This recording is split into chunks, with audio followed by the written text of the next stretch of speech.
ang pag-alala ni Leon dahil pati si Shaira hindi niya alam kung saan pumunta si Jordan.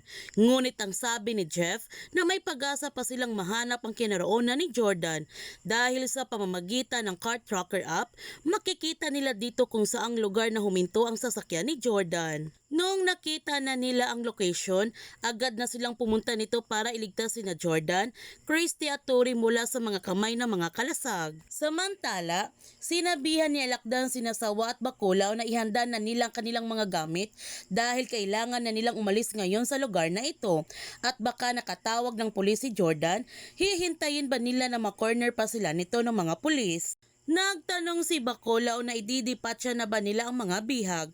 Ang sagot ni Alakdan na si Jordan at si Tori lamang ang kanilang iligpit dahil kailangan pa nila si Christy upang makuha na nila ang pera ng kalasag mula kay Leon. Kapag tapos na sila sa kanilang misyon, dito na nila papatayin si Christy. Kaya agad na silang nagtungo sa kinaroonan ng mga bihag para patayin sina Jordan at Tori para makalis na sila kaagad. Magtatagumpay kaya sina Leon na iligtas sina Tori, Jordan at Christy mula sa mga kalasag?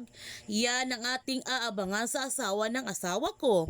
Kung bago ka pa channel ko, don't forget to like, subscribe, and click notification bell para palagi kang updated sa mga videos in-upload ko. Thank you for watching and God bless to everyone.